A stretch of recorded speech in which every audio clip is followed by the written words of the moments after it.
Quanto mais você entender isso, mais você consegue crescer, fazer produtos melhores, expandir. O resto, técnica, se é lançamento, se é meteórico, se é webinário, nada disso. Perfeito. Qualquer uma funciona, tá? Qualquer uma funciona desde que você entenda muito bem o seu avatar, entenda muito bem os problemas dele, entenda muito bem as dores dele e saiba criar uma solução para resolver isso.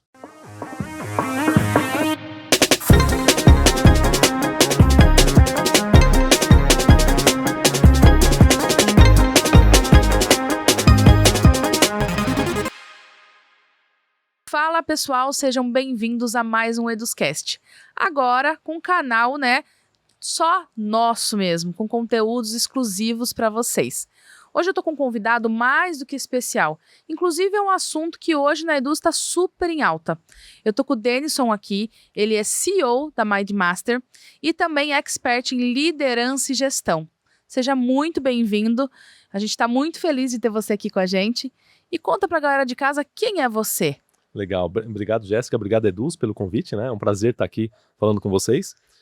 Eu sou o Denison, como você já comentou, expert em liderança, gestão de equipes, gestão de projetos, organização do trabalho como um todo, né? A gente costuma falar que a nossa grande missão lá é simplificar e organizar o trabalho das pessoas, é isso que a gente tenta fazer, né? Eu como expert, né?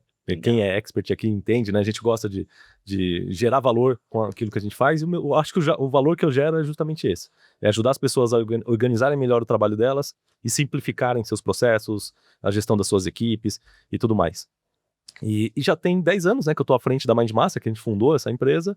Então, eu acho que é um pouco raridade, né? Empresas do digital com 10 anos ou mais. 10 anos, né? mesmo tempo da Eduz. Mesmo tempo da Eduz, né? A gente começou junto com a Eduz. Legal. Então a gente tá há 10 anos aí com cursos online, agora pós-graduação e tudo mais. Bom, a gente vai falando aqui. Vamos. Que legal, que legal. E eu até falei aqui pra vocês de casa, né? O Denison, ele é CEO da MindMaster, como ele falou aqui agora.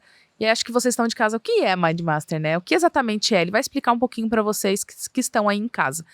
Obviamente que eu já vou falar para você. Se você tem alguém que você sabe que está com uma equipe que precisa ir trabalhar com mais foco, né, direcionar seu tempo, se sentir mais produtivo, encaminhe esse link e já compartilhe com essa galera, porque tem conteúdo bom aqui, tá? Legal. Conta para essa galera o que exatamente o que exatamente a MindMaster faz, né? E qual é o objetivo de vocês? Você já trouxe um pouquinho aqui, mas qual é o objetivo hoje, né, de vocês com os alunos de vocês? O que vocês entregam exatamente? Conta um pouquinho do ouro aí pra galera. Tá, vamos lá, né? Hoje em dia, a gente desenvolveu um método de gestão baseado, não sei se você já ouviu falar de gestão ágil. Sim. Ou de métodos ágeis. Uhum.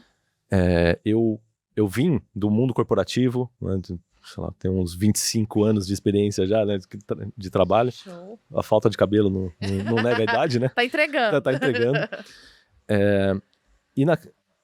Quando eu trabalhava, né, como gestor, eu era gerente de projetos, Uhum. né, quando eu era CLT. E quando eu trabalhava como gerente de projetos, uma das coisas que estava em alta lá, estava começando a surgir, né, ali no início dos anos 2000, era um tal dos métodos ágeis.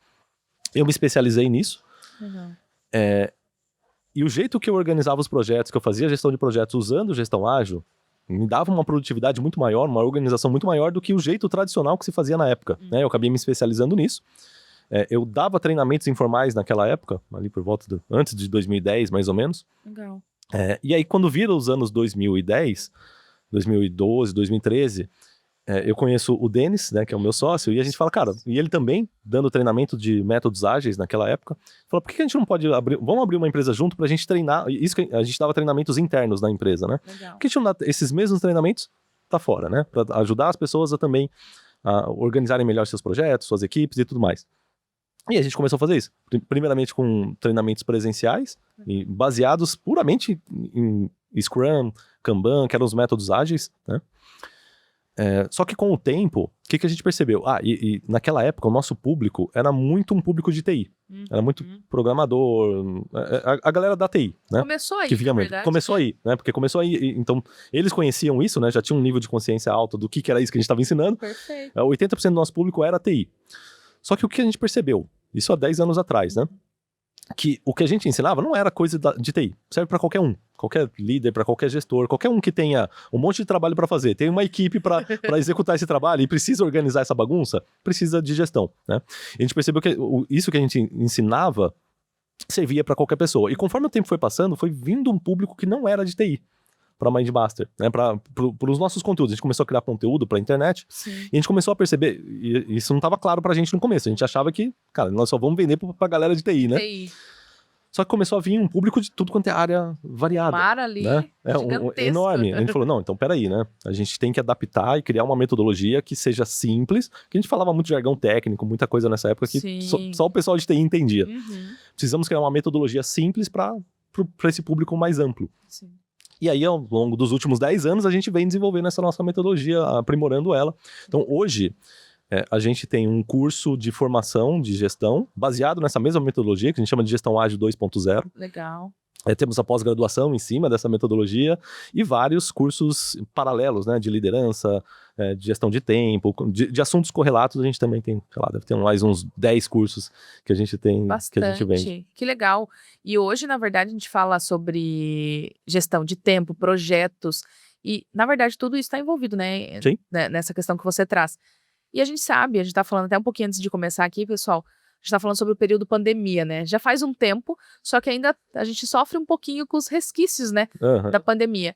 E eu estava comentando um pouquinho com ele também sobre o quanto que a gente cresceu na pandemia quanto Eduz e o quanto que a gente precisou criar processos, né, e também desenvolver algumas questões mais para falar, poxa, quem tá, eu foco aonde, né?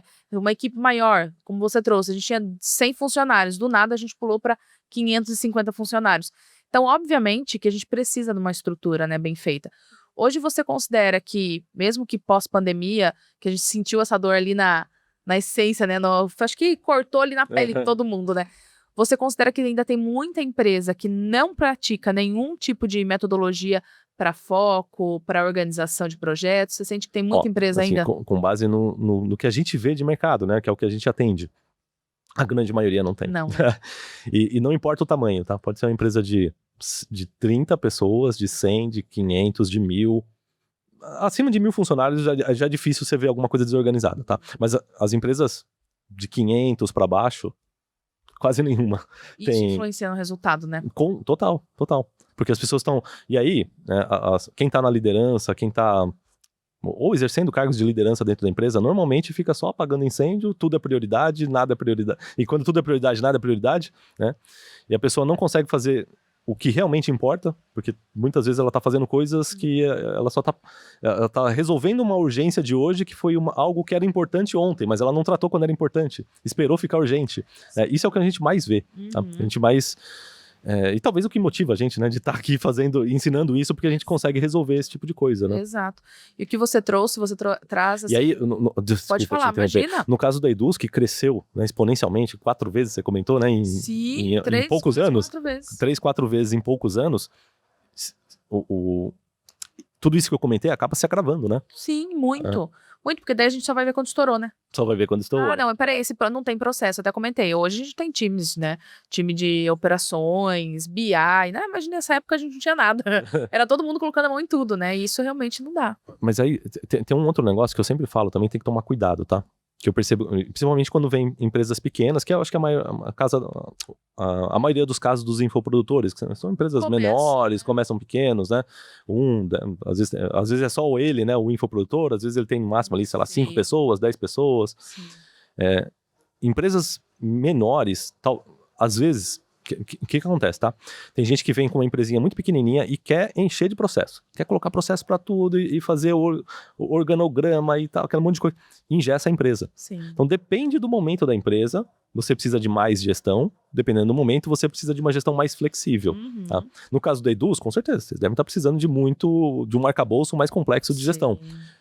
Uma mesma empresa pequenininha, de 10 pessoas, não precisa de tudo isso. Se ela colocar tudo isso, ela mata a empresa. Total. Porque fica dependendo então, tem que tomar disso, cuidado né? com isso também. Perfeito. Então você que tá em casa já pega a dica, né? Porque a gente sabe que tem muito infoprodutor que tá no início da jornada aqui e que talvez tudo que a gente tá falando agora, processo, time, talvez para você nesse momento não faça sentido. Mas também tem muito conteúdo dentro até da página, né, da MindMaster também, que pode te ajudar aí a entender como começar, né? Já é um ponto, né? Com certeza. E eu queria trazer, até a gente estava falando um pouquinho sobre experiência, né? Você falou que muitos anos aí já atuando, né? Queria que a gente voltasse um pouquinho lá atrás para contar mesmo a sua história de como você começou de fato, né, nesse mundo aí profissional. porque a gente sabe que a Eduz, principalmente, a gente fala muito sobre trabalhar com o que a gente gosta, com Uhum. propósito.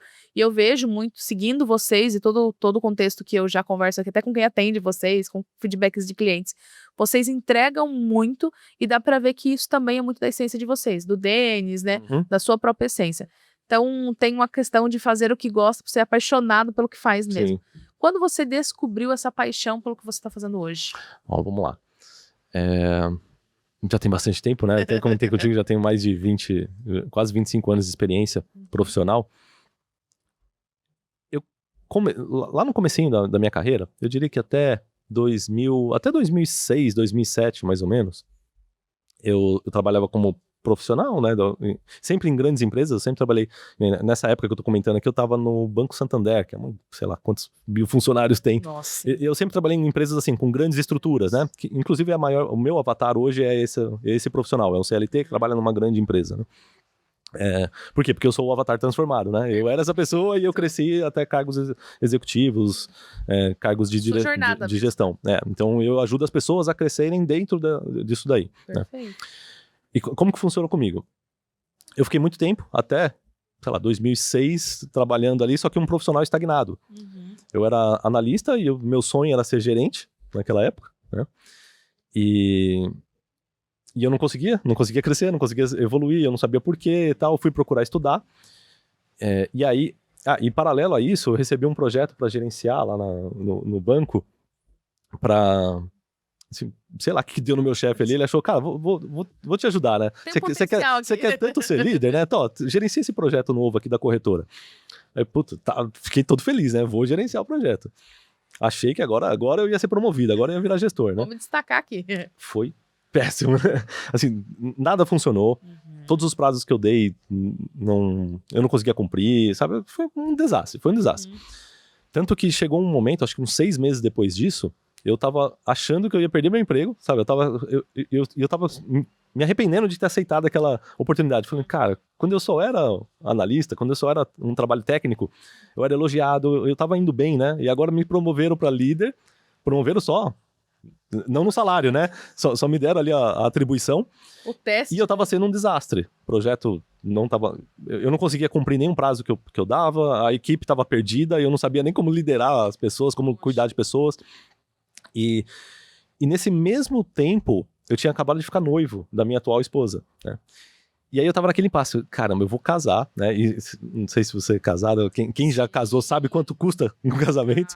E tava naquele momento, né? E fechando festa, e não sei o quê, e querendo comprar apartamento. Nossa. E eu percebendo que eu tava mais perto de perder o emprego, né? Do que ser promovido. Momento, né? E esse monte de conta aparecendo, né? As contas vindo, crescendo, e eu, caramba, eu vou perder o emprego, porque eu aceitei isso aqui. Não. E aí teve uma hora que eu falei, não, para, eu vou estudar e vou ficar bom nesse negócio. Eu vou aprender sobre gestão, sobre liderança. Ou eu vou acabar perdendo emprego. Né? Certo. E aí eu fui estudar, me matriculei na época num MBA de gestão de projetos e, cara, devorei tudo quanto é livro, virei um nerds da gestão. Eu estudava todo dia. Não deu muito certo nessa empresa que eu tava, tá? Eu comecei... Porque assim, é normal, tudo que você aprende no começo, demora até você ficar bom nisso, né? Sim. Eu colocava em prática tudo que eu tava fazendo lá, mas não tava dando certo. Por sorte do destino, e por que eu digo que é sorte, tá? Porque foi completamente sem querer. Eu trabalhava, pra quem é de São Paulo vai saber, eu trabalhava em Santo Amaro e eu moro no ABC. Então é longe, é um trajeto longe, né? É trânsito, era 2 horas de trânsito todo dia, 2 horas pra ir, 2 horas pra voltar, 4 horas por dia no trânsito. E eu tava de saco cheio daquilo, eu falei, cara, eu precisava arrumar um trabalho mais perto de casa, né? E aí, eu estudando sobre gestão, fazendo MBA, aquela coisa toda, apareceu uma vaga de gestão no ABC Paulista, né? Em São Bernardo, perto de casa. Eu apliquei pra essa vaga na hora, tal, fui... E quando eu fui, e eu nem percebi pra onde eu tava indo, mas quando eu cheguei lá, né, que eu descobri que eu tava indo fazer uma entrevista na Toyota. E por que a Toyota é importante, tá? Porque a Toyota, cara, assim, eu fiz administração de empresas na faculdade. Quem já estudou administração já deve ter visto nos livros de administração, muitas das teorias que a gente aprende são coisas que foram criadas na Toyota. Né, foram criadas ali naquela época, no Japão, né? E a Toyota, ela saiu de a Toyota não, até todas as empresas japonesas, né, saíram da Segunda Guerra Mundial, de um país devastado, para a segunda maior potência mundial na década de 80, década de 70, né? Década de 90. E virou referência de gestão. Como que esse monte de empresa do nada cresceu tanto? Como, né? E a Toyota é uma delas, né? E eu, por sorte, caí na Toyota. E quando e aí eu consegui, passei na entrevista, né? Entrei na Toyota. Eu tava quase para ser demitido no anterior, né? Sim. Mas deu certo, eu entrei na Toyota. E ao entrar na Toyota, ali eu vi um outro mundo de gestão. Foi ali que eu aprendi Kanban, aprendi Lean, que é as bases de tudo que eu ensino hoje. Perfeito. E é porque eu falo, foi sem querer, assim, foi uma sorte, ainda bem que eu caí ali. Tinha que ser, né? Eu fui só porque era perto de casa. Mas legal. ali dentro, e aí eu participei da Universidade Corporativa da Toyota, aprendi com os japoneses, aprendi tudo, assim. Eu já tava nessa pegada de estudar sobre gestão, né? E ter Caiu no caído lugar ali, certo. caí no lugar certo. E aí, cara, eu estudei. E eu fiquei 4 anos lá, né? Legal. E lembra que eu comentei que eu fazia um MBA na época? E eu Sim. comentava com a galera do MBA tudo que a gente fazia na Toyota, tudo que eu aprendia lá. E eles ficavam, cara, nossa, que legal, isso é demais. E um dos colegas do MBA, que é o Denis, que é hoje meu sócio, eu conheci ele no MBA. Ele trabalhava numa grande consultoria de São Paulo. E aí eles iam criar uma área nova dentro dessa consultoria de excelência em projetos. Que era uma consultoria, tinha mais de 5 mil funcionários, né? Tinha talvez uns 150 gerentes de projeto. Só que cada um fazia de um jeito, né? Era aquela bagunça. E eles queriam criar uma área para uniformizar a gestão de projetos, trazer bons gestores de excelência para criar uma metodologia de excelência para todo mundo seguir e monitorar esse tipo de coisa. Eu adorei o desafio, eu adorava a Toyota, eu falei, cara, puta, eu vou sair daqui para ir, mas tá bom, vamos lá. E aí eu aceitei isso daí, fui para essa outra empresa, e foi lá que eu conheci o Denis, né? E nesse meu trabalho quando eu cheguei lá, né, para criar essa área, descobri uma outra bucha que eu não estava esperando, que era essa consultoria, ela trabalhava por projetos, né? Tinha 150 gerentes de projeto, então imagina, cada gerente ali devia ter uma média de 5, 6 projetos cada um, então você tinha 800, 900 projetos na empresa. Caraca. E desses 800, 900 projetos para organizar, sempre tinha projeto que dava bucha, né? A gente chamava de projeto trouble. É o projeto que ou estourou em prazo, ou estourou em custo, ou o cliente está insatisfeito, o projeto que está com algum problema. Sim. E aí o presidente da empresa teve uma ideia maravilhosa. Vamos pegar essa área de excelência e eles vão assumir todos os projetos trouble. Então todo projeto que caía ficou problemático, caía para nossa área. E aí eu virei tipo Tropa de Elite, sabe? Não sei se você assistiu o filme Tropa de Elite, que eles falam, a polícia militar vem até aqui, né? Daqui pra frente é a Tropa de Elite. A gente atuava como se fosse a Tropa de Elite. Então o projeto que o gerente de projetos não conseguiu dar conta, caía pra nós assumirmos, né? E isso foi muito legal, porque eu acabei tendo uma experiência absurda, porque cara, era uma bucha atrás da outra. Era o momento mais difícil do projeto, porque ele deu errado. Exatamente, todo projeto, e eu pegava o projeto que deu errado, minha missão era fazer ele voltar, organizar tudo de novo, deixar tudo bonitinho, e devolvia pro gerente anterior e ia pro próximo errado. E deixava andando, né? Deixava andando, tinha que deixar andando, e ia pro próximo. E isso me deu toda a bagagem para chegar um momento que eu e o Denis fazendo isso, a gente falou, cara, e uma das coisas que a gente fazia era treinar esses gestores, né? Aquilo que eu comentei. Então todo projeto que estava estragado, a gente arrumava lá o projeto, treinava os gestores para depois devolver o projeto para eles, né? E esse trabalho de treinar é o que a gente mais gostava, mais do que ficar ali tocando os projetos, né? Foi aí que a gente falou, pô, vamos abrir uma empresa de treinamento? Que legal. E assim nasce a Mindmaster, né? Então para treinar o resto do público para fazer a mesma coisa que a gente fazia, né? Então nesses treinamentos eu trago tudo que eu aprendi na Toyota, tudo que eu aprendi de gestão ágil como um todo, né? Essa vivência de campo em projetos, grandes empresas, tudo que eu tenho. Quase todas as maiores empresas do Brasil que você imaginar, os grandes bancos, Santander, Bradesco, Itaú, Caixa, seguradoras todas, as telecoms, né, Vivo, TIM, quase todas a gente já trabalhou. Já trabalhou em algum projeto dentro deles. Que massa. Então a gente trouxe toda essa experiência para aplicar mesmo. Para aplicar na Mindmaster. E aí a Mindmaster nasce assim, né? É daí que vem a nossa metodologia, assim que a gente ensina. E o que é legal porque é de verdade, é o que vocês de fato, né, aprenderam, viveram, vivenciaram e hoje vocês aplicam. Hoje a gente fala muito no mercado digital, tem ainda algumas pessoas que estão sofrendo nesse momento com estratégia de venda mesmo, né? Não estão conseguindo vender. Quem está conseguindo vender? Quem vende um produto de verdade. Cara, eu acho isso, assim, fundamental, tá? A gente já tá há bastante tempo no mercado digital, né? Como eu comentei, a Mindmaster tem 10 anos, igual a Eduz, né? A gente já viu muita gente aparecendo, gente crescendo do nada e sumindo, do mesmo jeito que cresceu, sumiu. E a gente está há 10 anos, né, crescendo, não muito rápido, mas crescendo de forma sustentável. Perfeito. E o que eu vejo, né, a minha visão de quem se manteve junto com a gente, ou quem está há bastante tempo, é justamente quem ensina aquilo que quem faz aquilo que ensina. Perfeito. Ou ensina aquilo que gosta, aquilo que realmente vive. Isso aí. Senão não vai. Quem, cara, sei lá, só entrou para ganhar um dinheiro e tenta fazer alguma coisa, não, vou aprender isso daqui, e a pessoa nem sabe daquilo e tenta ensinar, ou tenta vender algo que não é a praia dela, não perdura, né? Não vai, não tem como. E o que é legal que a gente tá falando até um pouquinho antes de começar, né? A gente fala, quem começa normalmente tem um produto. Você tinha, né, toda a sua experiência, sua bagagem, né? Você e o Denis, era um produto. Exatamente. E aí vocês transformaram isso em um negócio real, né? Mas esse negócio, ele só se transforma num negócio se você acredita e se você já viveu isso, né? Como você falou, você é um avatar transformado, você viveu isso, né? Então, realmente, hoje só o que tá conseguindo dar sequência mesmo, né? Na empresa, até nos projetos, nas vendas mesmo, essa é a de verdade, né? Essa é a lealdade com o público, é como você faz, você faz com o coração, com a vontade de fazer mesmo, né? Então isso dá pra ver em vocês, né? Que tem, obviamente, que é um sucesso a empresa, 10 anos, aí tá no mesmo tempo de aniversário com a Eduz, né? Isso é muito bom ver. E detalhe, como você falou, a gente não precisa ter um crescimento, uau! Né, todo ano tem um crescimento absurdo, não, mas é um crescimento sustentável. Sim. Isso é importante, né? Então a gente precisa sempre pensar, principalmente você que está em casa, que está começando agora. Não pensa só no hoje, pensa no amanhã, né? Na estrutura da empresa, no seu crescimento. Você falar, eu quero começar agora e já vender aquele crescimento absurdo, esse crescimento absurdo, ele também vem com algumas responsabilidades aí pós, né? Talvez você não consiga fazer uma retenção. Qual que tá a sua estrutura também pós, né? Venda, pós-compra. É importante para você que está em casa, como o Denison falou, vamos crescer devagarzinho, né? Vamos crescer com sustentabilidade, responsabilidade, isso é importante. É que às vezes o pessoal vê as exceções, né? E assume as exceções como regras. Exato. Bom, na Eduz vocês têm esses dados, né? Tem um monte de infoprodutor que começa, mas não é todos eles que crescem, né? Não é. Mas sempre tem aquela exceção. Aquele menino de 18 anos que faz um ano que ele tá fazendo um negócio e tá milionário. Tem. Né? Mas ele é uma exceção, ele não é a regra. Exatamente. E você não tem que ficar se comparando com essas exceções, né? Exatamente. Então, olhar pra sua jornada e ver qual que é a sua jornada, qual é o tempo. Respeitar a jornada, né? E realmente, a gente tem alguns produtores e pessoas que têm um produto que estoura e é aquilo, né?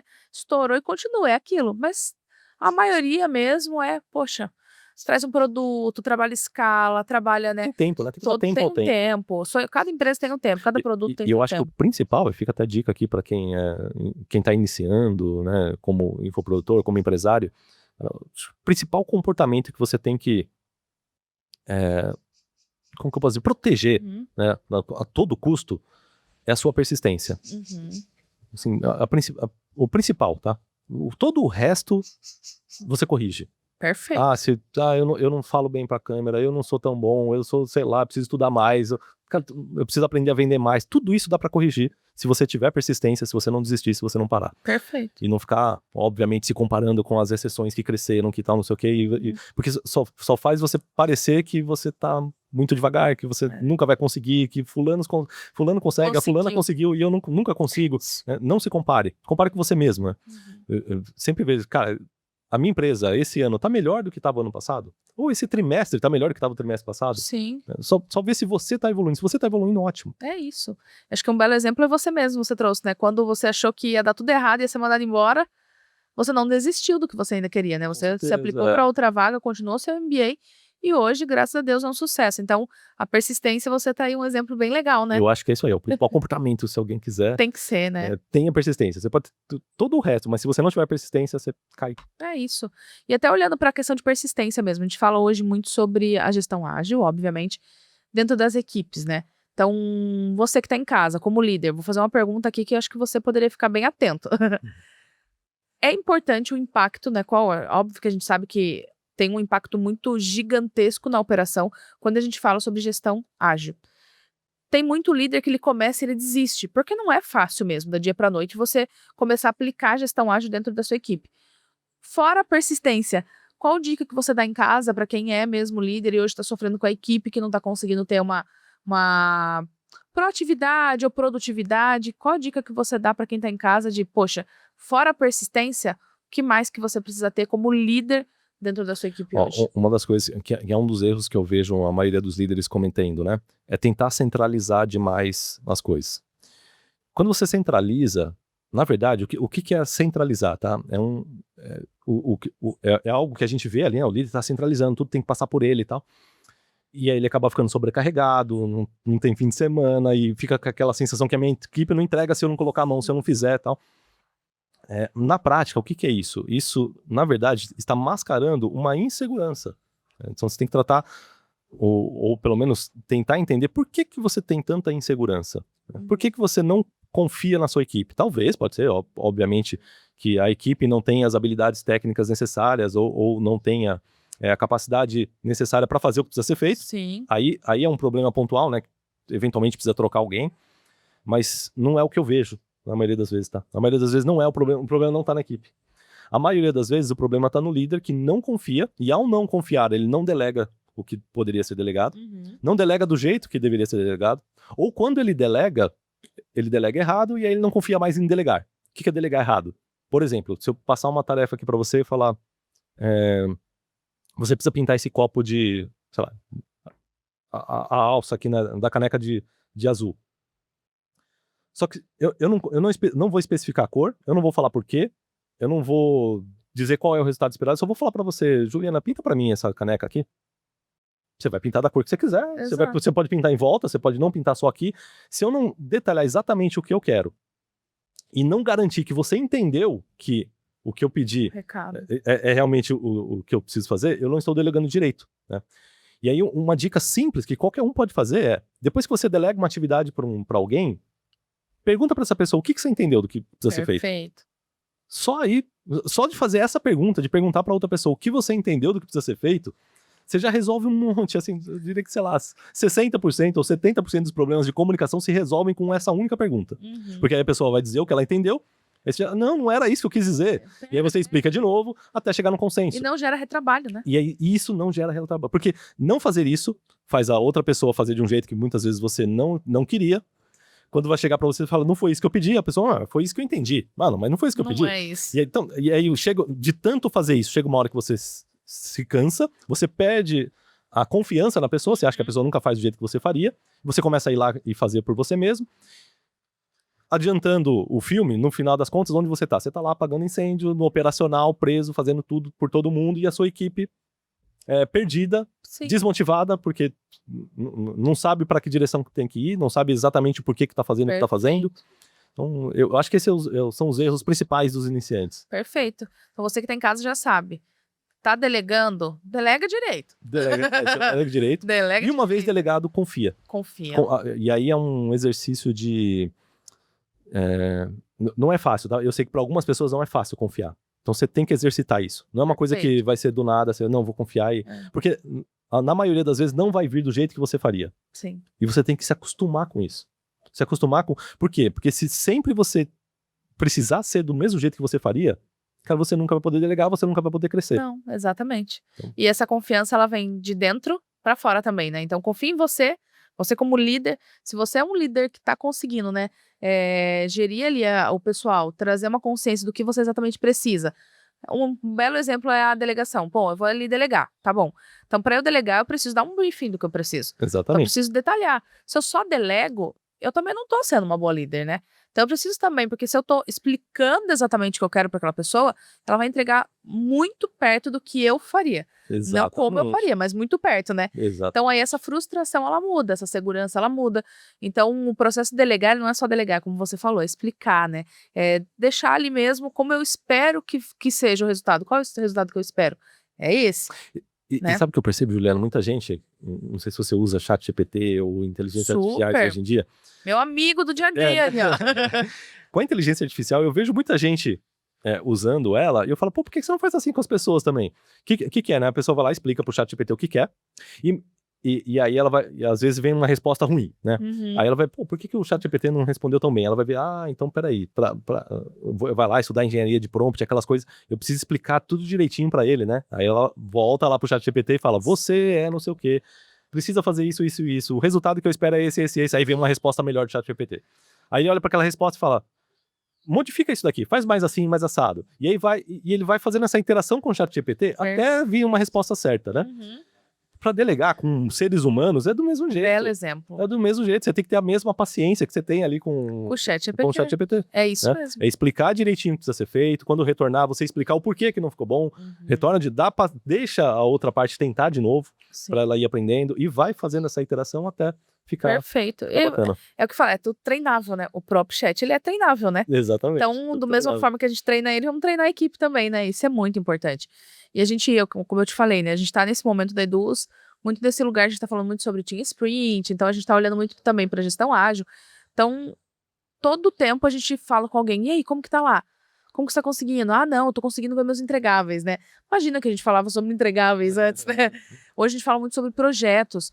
Óbvio que é como, né, a gente falou, nem toda empresa ela tá no mesmo nível de, tem que ter tantos projetos ou tantos, sei lá, processos.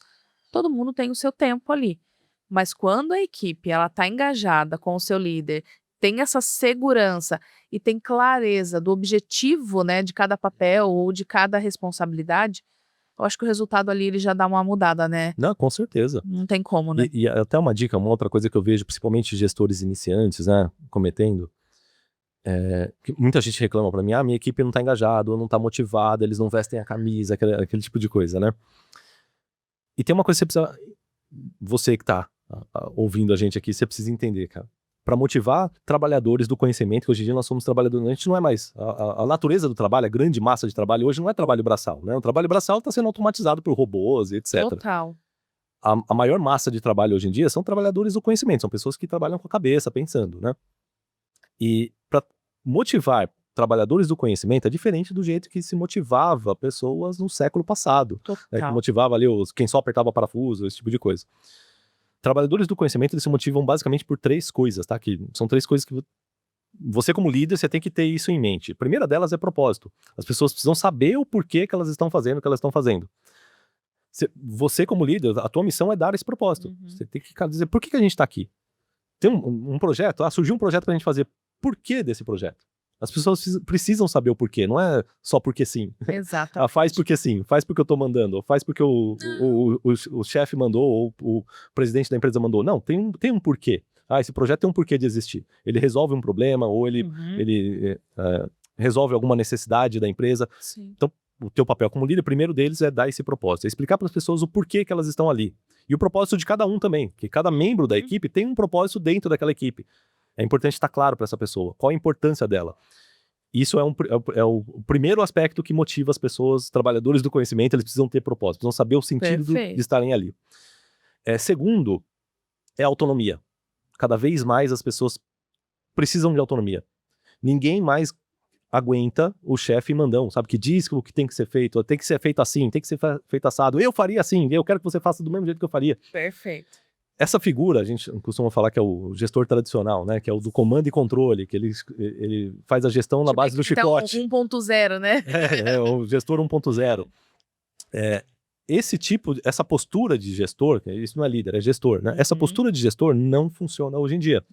Se você tiver essa postura com a sua equipe, o que você vai ganhar? Você vai ganhar uma alta rotatividade, você não vai conseguir reter talentos, vai ganhar desmotivação, a equipe vai fazer só vai cumprir tabela, só vai fazer quando você manda, só vai fazer quando você estiver presente. Você virou as costas, eles param, né? E você não quer isso, né? Então, como que você faz para evitar isso? O segundo pilar é dando autonomia para as pessoas. E o que é dar autonomia? Você como líder, você não diz como fazer, você diz o que precisa ser feito, você diz a prioridade. Nós precisamos disso, a prioridade é essa, para esse objetivo. Perfeito. O como fazer, deixa a equipe. Quanto mais autonomia você dá para a equipe decidir o como, mais motivados eles ficam. Tá? E o terceiro tripé, para você ter uma equipe altamente motivada, vestindo a camisa, querendo fazer e te ajudar, é busca por excelência. Todo mundo quer sentir que está crescendo. Todo mundo quer sentir que está aprendendo. Então você como líder, você tem que criar esse ambiente para as pessoas sentirem que estão crescendo, que estão evoluindo. Então, se você fizer essas 3 coisas, você vai ter uma equipe motivada. Hoje é assim mesmo que funciona, não tem como. A gente fala, né, sobre autonomia. Explica o quê, o porquê, como, cada um define como vai fazer. Cada um define. Aqui na Eduz a gente fala muito sobre isso, né? A gente fala sobre explorar o real potencial de cada colega. E o real potencial, ele não está exatamente no porquê que ele está fazendo. Porque o porquê, às vezes, nem o próprio colega sabe, ele está em busca disso ainda, do porquê quer fazer. Mas o como faz é importante. Porque o como faz, ele dita o engajamento, o como faz, ele dita o resultado, né? Porque às vezes a gente fica falando só faça dessa forma. O resultado dele não vai ser bom. Não vai ser a mesma coisa. Não vai ser. Porque Quando cada você um deixa a tem um pessoa jeito. pensar, e ela se sente mais importante, ela se sente vista, ela se sente. Ela não é só um número, uma peça de uma engrenagem, né? Faz parte. Ela né? faz parte. E todo mundo quer sentir isso. Total. Fazer parte da decisão. E principalmente as novas gerações. Tá? Eu sou um pouquinho mais antigo, né? E hoje, inclusive, até uma curiosidade, né? Hoje, pela primeira vez, hoje em dia, pela primeira vez na história, nós temos 4 gerações trabalhando juntas no mercado de trabalho. Sim. Que são os baby boomers, né? O pessoal da década de 60, que hoje em dia tem por volta de 60, 70 anos de idade e ainda estão trabalhando. Aí está. A gente tem a geração X, que é o pessoal que década de 70 até década de 80, hoje aí tem por volta de 50 anos de idade, que pensa diferente dos baby boomers. Nós temos os millennials, que é quem nasceu a partir dos anos 81, 83, até 90 e poucos, que é o pessoal que, quando entrou no mercado de trabalho, já existia internet, então é um público que já é um pouco mais conectado. E nós temos também a geração Z, que é quem nasceu pós 2012, 2013, e que está entrando no mercado de trabalho hoje. E cada uma dessas 4 gerações tem uma cabeça completamente diferente. E isso, para você que é líder, para você que é gestor de equipe, você tem que entender isso. Porque se você tiver na tua equipe alguém baby boomer e um geração Z, cara, cada um... O baby boomer, ele tá mais preocupado em estabilidade, ele quer ter paz, ele quer ter equilíbrio com a família. Já o geração Z, que é sei lá, quem tem 20, 18 anos hoje em dia, que é velocidade. É a pessoa que nasceu com TikTok. Já existia TikTok, já existia Instagram. Ela não tem paciência, ela vê as coisas tem que durar no máximo 15 segundos. Total. Um baby boomer, um geração X, não, ele quer demorar. Ele é a pessoa que, não, eu quero um vídeo de YouTube de 40 minutos, eu não quero de 30 segundos. E são cabeças diferentes, não tem certo ou errado. Não. Mas você como líder, se você tiver esses perfis na sua equipe, você tem que saber lidar, cada um de acordo. Né? Cada um de um jeitinho. Tem uma complexidade maior hoje em dia, mas dá pra navegar, dá pra fazer. Hoje aqui na Eduz a gente tem esse cenário, e é gostoso, porque a gente navega, né? E cada um tem seus prós e contras, né? O bacana é quando você consegue integrar essas gerações, essas pessoas com visões diferentes, com experiências diferentes, e cada um trazer o que tem de melhor. E aprende um com o outro, né? Isso é muito gostoso. E até falando já que querendo ou não, é um momento difícil quando você tenta, né, fazer essa integração. Não tem como, quando a gente fala de perfis ou idades diferentes, ele acaba sendo ali um momento difícil, até a hora que você consegue, poxa, tá aqui, ó, todo mundo alinhado, tá indo. Obviamente que a gente sabe que nem 100%, não é 100% dos casos que a gente consegue um alinhamento. Só que eu queria te perguntar como transformar, às vezes, um momento difícil, uma situação difícil, em uma oportunidade de crescimento? Porque a gente sabe que, vou dar o exemplo de novo da pandemia, a gente transformou ali muitas coisas, né, que foram, obviamente, dores, né, porque é dor do crescimento e o crescimento rápido, e hoje a gente enfrenta as outras dores, mas como transformar algumas dores específicas em crescimento, né, em oportunidade de crescimento? Duas coisas, tá? Acho que a primeira coisa é a mentalidade da pessoa. Você tem que ter uma mentalidade de crescimento, inclusive, né, é o nome que o pessoal fala, tem a mentalidade fixa e de crescimento. Você precisa ter essa mentalidade de crescimento, que é uma mentalidade de...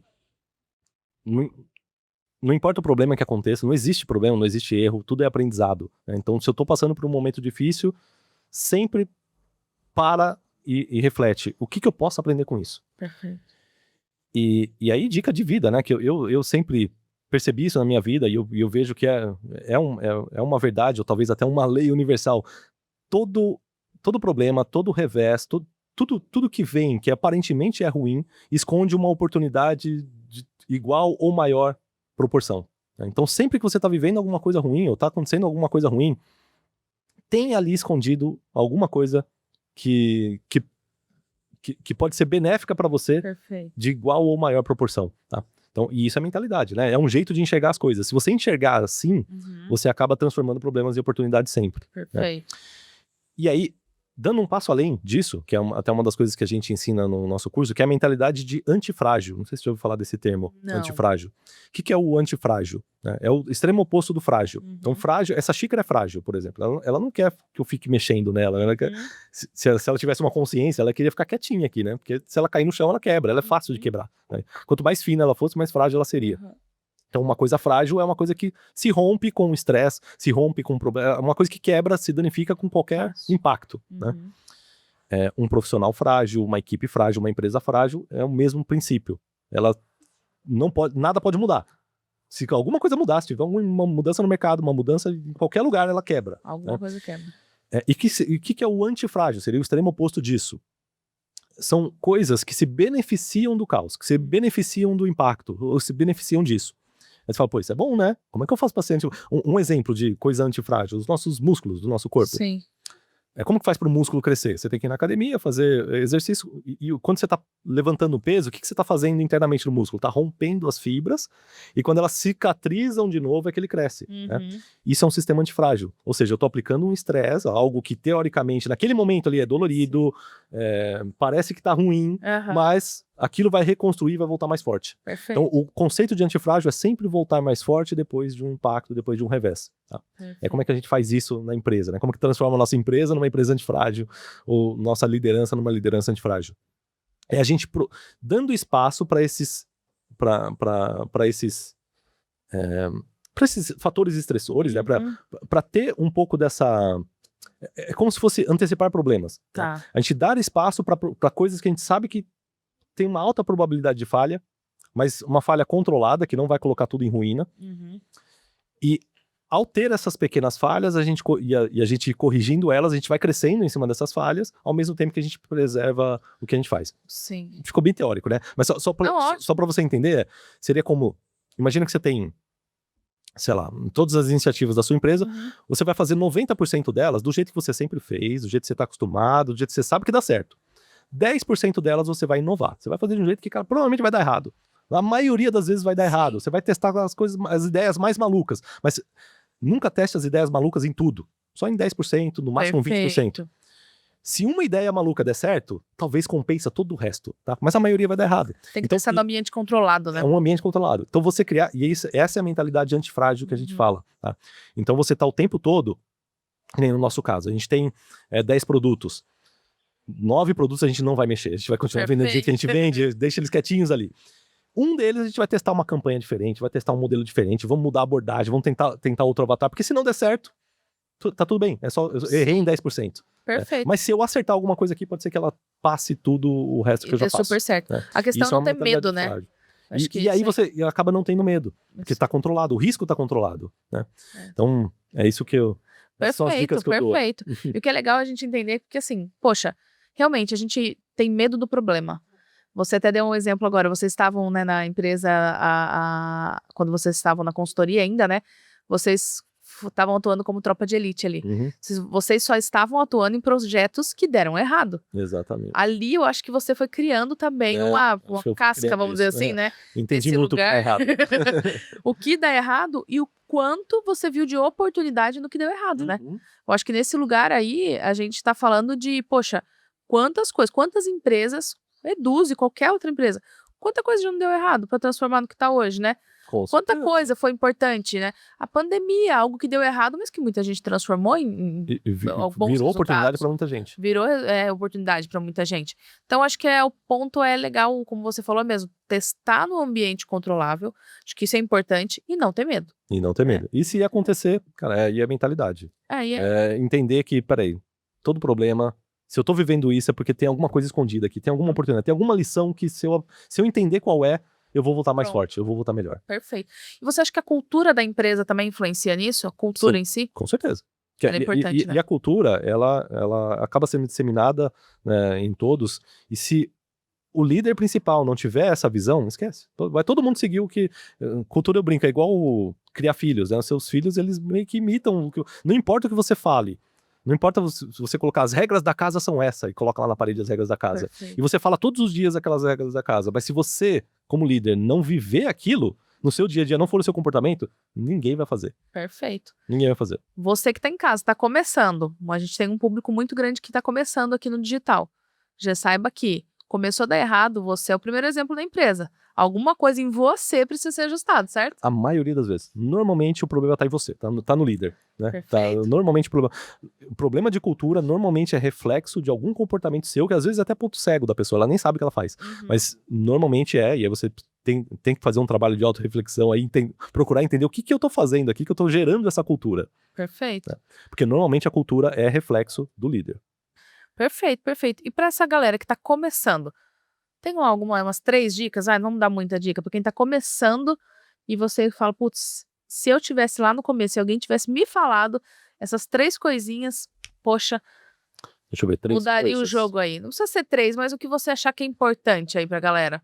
Olha, o que eu acho que é talvez onde eu até mais demorei, e eu vejo muita gente demorando também no digital para engrenar, é óbvio, né? Muita gente fala, mas é aquele óbvio que, sabe, e o pessoal não faz direito, é entender o seu avatar. Eu acho que esse é o principal, tá?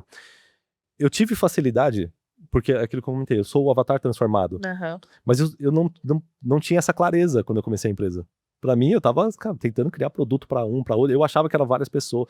Eu não tinha clareza de quem era o avatar que compraria um produto meu. Eu demorei anos pra entender que era eu mesmo. Era só eu olhar pra eu de 10 anos antes, 15 anos antes, entender como eu pensava. Quais eram as dores que eu tinha? E aí eu comecei a entender, peraí, então eu tenho que vender pra essas pessoas que vivem igual eu vendia na prática que eu tava fazendo.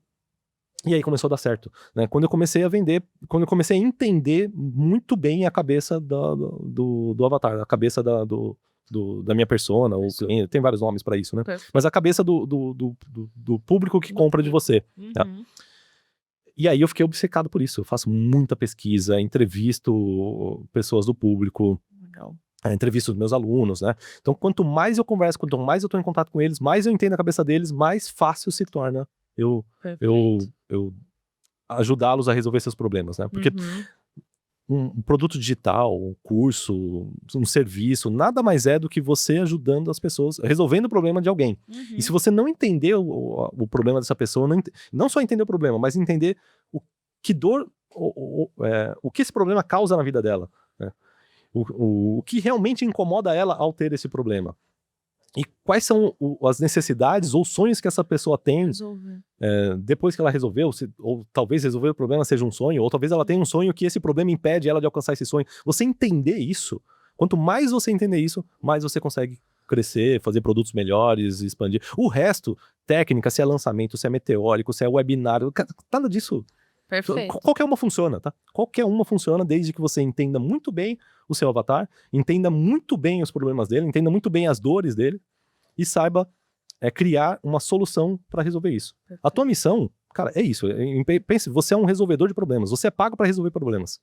Então entenda muito bem quais são os problemas que você resolve, crie soluções para resolver e depois o resto é só técnica. Perfeito. E é o que a gente fala, né? O cliente no centro. É uma frase, é um arroz com feijão aí há muitos anos, né? Exatamente. Mas é o cliente no centro. Você entender exatamente a dor e trabalhar para eles, né? Trabalhar como para você eles. falou agora. É isso aí. É muito importante. Bom, a gente tá chegando ao fim aqui. Então, quase terminando o nosso papo. É muita coisa, a gente queria saber mais, né? Mas é só para falar para você que tá em casa e tem alguém. Porque aqui a gente falou muito com o avatar do infoprodutor também que tá começando. Mas, né, a Mindmaster, ela fala muito com quem já tá aí trabalhando, né, como CLT mesmo, né, e quer crescer, né, quer crescer dentro do seu papel, dentro da sua empresa. Vou deixar o Instagram deles aqui, vai estar na descrição do vídeo e vocês vão poder seguir eles. Também encaminhe esse vídeo aí para quem você sabe que tá tentando crescer e não tá conseguindo. Tem muita dica boa no Instagram deles, tá bom? Legal. Também já vou deixar a dica aqui para que todo mundo ative o sininho. A galera não tá ativando o sininho, tem que ativar, gente, porque tem muita coisa boa. Principalmente nesse nosso novo canal. A gente acabou de mudar o canal, então a gente tem um canal específico só da Eduzcast, que vem com muita estratégia, muita história, muita coisa boa para você que tá em casa, tá bom? Bom, a gente tá chegando ao final. Tem algum recado aí que você falou, não falei, mas eu quero falar para essa galera? Não, acho que deu para falar tudo aqui. Jogou tudo aí pra galera. Então, eu queria agradecer a sua participação. Foi muito importante ter essa conversa com você. Quero ter outras conversas, não só para Eduzcast, mas também para a vida, né? Porque aqui na Eduz a gente precisa desse conhecimento. Queria agradecer demais. O Denis, ele não pôde estar aqui, tá? Né? Trabalhando pra caramba hoje, mas também queria mandar um beijo para ele e também falar que eu admiro a história de vocês. Legal, obrigado. E eu agradeço a Eduz pela oportunidade aí. Obrigadão. Valeu, gente. Até a próxima.